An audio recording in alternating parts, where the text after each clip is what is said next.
What's up? What's up? Welcome back. So this episode is all about being able to let go the need, want, and desire to be understood, because it's not going to happen. I'll tell you right here, right now, it's not. It's a whole waste of time of focus, attention, and energy. And the most powerful thing in existence is your attention. And if you reflect on the closest people in your life, you've never been able to think their thoughts or feel their emotions. That's why you always have to seek clarity. Like, is this what you mean? Is this how you feel? So the responsibility that comes with the ability of feeling your emotions and thinking your thoughts is to honor them, right? Not to say that you're going to ignore all of humanity and be a jerk to people and my way's the only way. No, remember who you are. That's why it's the constant messaging and everything that I say is remember who you are. If you know you're not a jerk, you don't have to worry about being a jerk. Right? You'll know that if there's a time that you express yourself in a way that can come off as jerk-ish, it won't feel in resonance to you. It'll feel off and you'll check yourself. So little ways like that, you can save the energy on micromanaging yourself of, there's people that are this way. Are you that way? Are you? If you are, check yourself. It's okay. I don't know why my voice is check, but check yourself. Check okay, I came off in this way and I wasn't a fan of that. I was really harsh with this person. I didn't like that. I would like to show up in a different way. Cool. Again, remember who you are. Although you see different examples of people and how you don't want to show up, that's also clarity for you that you're not like them. So, kind of save the worries, the unnecessary worries. When it comes to the whole trying to get understood by people, one of the greatest ways is what's true and not true. What's the truth and what's a lie. If you see everything as being true, there's nothing to argue against, right? And you get to, again, save the most important thing on this, not even on this planet, just in existence, your attention. It really is the most powerful thing. Nothing else exists. Nothing can exist without your attention to it. At least in your life, in your world, it doesn't exist unless you put your attention on it. Even the people that you know that aren't by you, they don't live near you, technically in this moment, they don't exist. It's not happening around you unless you just thought of them because I just mentioned it now. So ways like that you get to see when you're arguing for somebody to agree with you on this thing and get them to understand why. You could be creating so much more with that focus, attention, and energy than that. Unless that's something you enjoy doing, which I don't even know why you would enjoy doing that, because it doesn't feel good to do that. What I found with the concept of seeing everything as true, it really is. You can see how coffee is good for you and how coffee is bad for you. Both are true, but which one do you want to be true? And from this perspective, there's also soda, right? I don't really drink soda. I don't like the bubbles. I really don't like the bubbles. So every time I drink it, just every time I drink it before, I would have to swish it so I could get the bubbles out and then drink it, which I'm kind of making it flat. But anyway, with soda, it's always heard as soda's a bad thing for you. But then there's this woman, you can search it up. I think she's 100, or she lived up to be 100. And all her doctors kept saying that she couldn't drink Dr. Pepper. And she loved Dr. Pepper. She was like, no, I'm still going to drink this shit. I don't care how you feel. And she outlived all the doctors. And she drinks Dr. Pepper every single day. And another cool thing that I liked about it was she lives alone. And they asked her, if there's other people around. She was like, yeah, her daughters want her to live with them. But she's like, nah, because she likes her flow. She likes doing the things that she likes to do. She doesn't want to be told what to do. She doesn't want other people's she doesn't want anybody killing her vibe, pretty much. And I love that. And I feel that added to her ability to live an extended life. Well, not extended, because that implies that our life is short-lived. To just live a long life. And it's just her doing what feels right for her. It's her like just enjoying life the way that she wants to. She wants to drink the goddamn Dr. Pepper. She's gonna drink that shit. And you gotta respect it, right? That's her truth. The doctors, their truth was that it's bad for her and XYZ may happen. Her truth was like, this lights me up. This makes me feel good. This allows me to like, in her own spiritual sense without realizing it, just really allows her to, that's her being in alignment. And I think it's pretty cool. I think it's pretty awesome when you see evidence of that, because it's in your face that like everything is true. So if everything is true, you'll save your attention from arguing against like what's a lie. Okay, it may not be true for you, right? That's the truth. But that specific truth is true for somebody else. And with making everything true, right? Seeing it in that way, being open to the idea of everything being true, you're not negating somebody else's experience of life. And if you're not doing that for somebody else, then chances are it's not going to be mirrored back to you, because life is just a big mirror. And then you just can let things go so much easier. If people could say whatever, even about you. They could say something very, very personal about you, include your name, but unless you like argue against it, and again, unless you believe it to be true, you really won't care. So if you catch yourself arguing against something, you believe part of that to be true. Something about it kind of like poked at you. You're like, no, nah, fuck it. And if you did feel that poke, own it. Cool. I believe something about that to be true. What was it? So then you can let it go. You don't need to get them to understand that. You could just check in with you as to like, why did it irritate you so? But it was brought to light for you to be able to let it go. It doesn't really define you. That was the purpose that it served. So it's a way that you could just tune in what's true for you. As long as you know what's true for you, it's real easy to let stuff go. When there's no clarity, that sense of confusion, and now you're taking in other people's perspective of life, of reality, and what they think to be true, and you feel yourself get lost in the sauce of all of that confusion, that's what's uncomfortable. That's what adds the tension and a little bit of like aggravation, because you don't know how you feel about it. You don't know what's true for you. And then now it's more of arguing against, damn, I don't know where I'm at with this thing.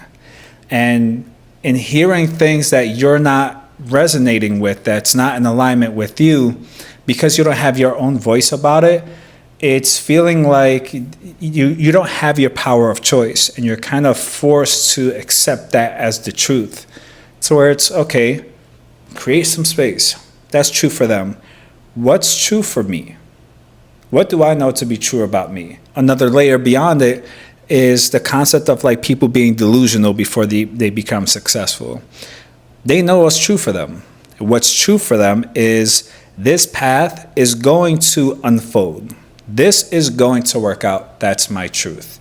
Everybody else is like, you're crazy, you messed up, you're a failure, whatever, you're wasting your life. And they're like, I don't care. That's true for you. What's true for me is this is working out. And the people that stay true to that, it always works out. It was literally how it was for my fighting career. My pops tried to get me to quit so many times. And there's times like I would yell till like I'm blue in the face. Do you not understand this is my dream? How are you not being supportive of my dream? Like you're my father. And it would hurt and I would argue until I just accepted it. Like, all right, that's his truth. His truth is he does not want me fighting. My truth is I'm going to. And my truth is I'm going to be a champion. That's it. He doesn't need to accept my truth. I don't need to accept his. But it doesn't mean we can't coexist. Right? Like, it doesn't mean we can't be in the same room. There was some friction about it, for sure. But okay, like, it is what it is. Like, there's so much more to life than, like, that specific topic. Now I just know not to have a conversation about that topic with him about that. There's other things we could talk about. If there's people's truth that, like, consumes the overall interaction between both of you, then probably just not a best fit for each other. That's okay too. There's the truth within you that you get to honor the most, because nobody can feel why that's true for you. It's just something that you're in resonance with. And again, the responsibility that comes with the ability to feel your emotions and think your thoughts is to honor them. And if you're arguing with somebody about the validation of those truths, you're asking for permission to honor them. They're not ever going to grant you that because they're arguing for their truths. I found there's going to be points where you have no choice but to follow your truth, or else it's going to be so intense that you can no longer ignore it, right? You're going to feel it in your body, you're going to feel it around that person, or you're going to be around more people to where it's like you feel it, just like life just gets so hard because you're ignoring your truth, and you just have to own it. You see it even with the whole like gender people, right? The whole trying to get people to like, hey, you need to agree that this is my truth and I'm XYZ and you have to call me XYZ. If you don't, you're wrong and this is why. And you have to understand it. And you see like it's futile. You're wasting so much attention, focus, and energy. You're all those things that help you create, you're wasting it. Because you're trying to get somebody to agree to your reality. If they don't want to call you that, so what? You can still be XYZ. You don't need their approval. You don't need their validation. And feeling like you're wanting it means like, do you really know that to be your truth? Because if you're needing the validation of it, that means you're a little unsure. That means you don't fully have the clarity as to what's true for you. Because I could be... If I were to consider myself a jellyfish, I don't need you to agree with me. I'm a damn jellyfish. I'm chilling, I'm waving, and people might argue, no, jellyfish are in the water. I don't need you to understand. I know what I am. I know how I feel, and that's it. So it's when you see people arguing, it's from a space of confusion. There's not much clarity behind what their truth is. They're wanting you to grant them the permission to be able to, for that to be true. And for them to like go down that, it's just understanding, again, the most powerful thing you have, the most powerful thing that exists is your attention. That's why there's so many things grabbing at it. That's why there's social media. And if you notice how social media morphed, right? Before social media was just for people to connect initially, like through colleges, that's what Facebook was. Like you couldn't access Facebook unless you went to college. Because it was just meant for college kids from different campuses to connect. That it included the family members, like parents, and it kind of killed the vibe a little bit, I'm not gonna lie. And then it expanded to like the businesses, and that made it weird because now like they're pitching stuff. Now it expanded to where it's at now, to where it's like everybody's on, but now it's trying to keep you on as much as possible. And then that's why people have a hard time putting down the phone. But again, it's because the most valuable, powerful thing in existence is your attention. It's how we create. So you want to be more selective with it. And if somebody agrees with you, cool. If they don't, like, you can agree to disagree. And that's where the whole concept of everything is true comes into play. It's not to say that this is my truth, fuck everybody. And like, again, if you know yourself not to be a narcissist, right? And then here we go. Some people are going to be like, well, not all narcissists know that they're narcissists. You get what I'm saying. If you know you're not that kind of person, if you know you're not that vibe, why are you worried about it? You're a good person. If you're not a good person, you wouldn't be here. I attract good people. I am a good person. I check myself whenever I feel like, hey, was I a little off about that? Was I like imposing on somebody else's life and reality? Was I ignoring their perspective of life? Was I because I can feel if there's a time where like I'm incongruent to my alignment. You're the same way. So save your energy, save your time.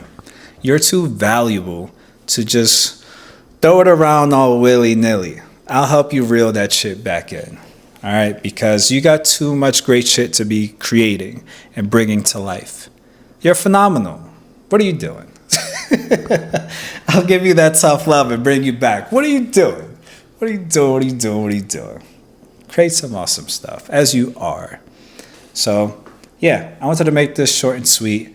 I'm playing with the concept of doing shorter videos and then gradually over time doing the longer ones. But I noticed like the shorter ones, you guys vibe with that. So let's keep it short and sweet. If you have some questions, throw it in the comments. Throw like the shooting star emoji if you check this out. I like that emoji. It's pretty cool. So be sure to like, comment, share, spark a conversation about this. What's your truth? And I'm wishing you an amazing day. If it's nighttime by you, I'm wishing you an amazing night. And I will catch you later.